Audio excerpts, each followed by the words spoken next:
আমি কিভাবে chilli soybean বানাই সেটাই তোমাদের সাথে শেয়ার করছি। প্রথমে একটা বাটিতে জল নিলাম, তার মধ্যে 1 প্যাকেট সয়াবিন ভিজিয়ে রাখলাম।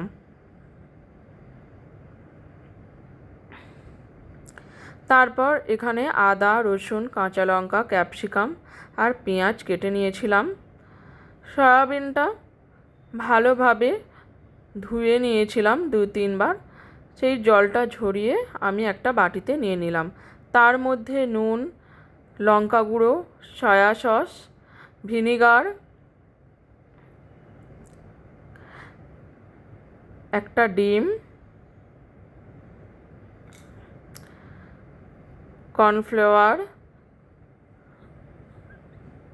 গোলমরিচের গুঁড়ো,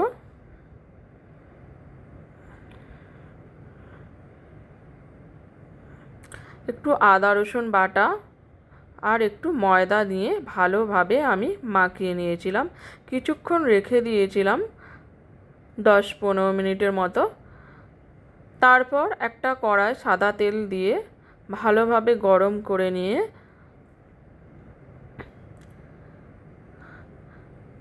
সয়াবিনগুলো তেলের মধ্যে দিয়ে দিলাম।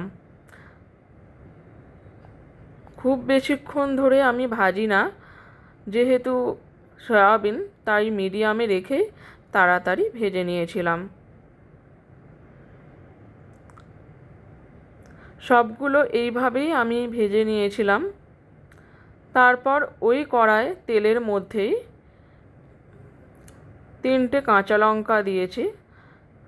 তোমরা তোমাদের পরিমাণ মতো দাও।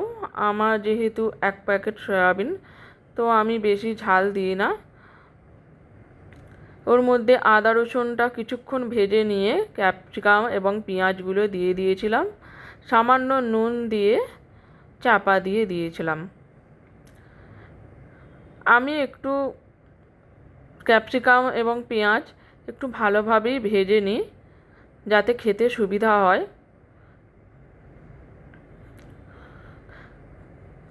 তো এদিকে বাটিতে আমি টমেটো সস, সয়া সস এবং চিলি সস মিক্স করে রেখে দিয়েছিলাম। সামান্য পরিমাণ ভাজা হয়ে যেতে ওর মধ্যে কাশ্মীরি লঙ্কা গুঁড়ো এবং টমেটো সসের পেস্টটা দিয়ে দিয়েছিলাম। তারপর গোলমরিচের গুঁড়ো দিয়ে সয়াবিনগুলো দিয়ে কিছুক্ষণ নাড়াচাড়া করব।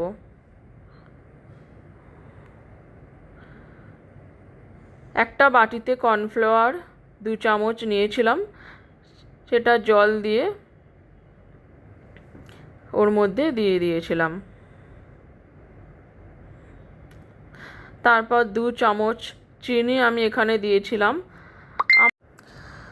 চিনিটা দিলাম স্বাদ অনুসারে, যতটা আমার প্রয়োজন ছিল আমি দিয়েছি। তো রেসিপিটা কেমন লাগলো অবশ্যই লাইক করো আর সাবস্ক্রাইব করে দিও।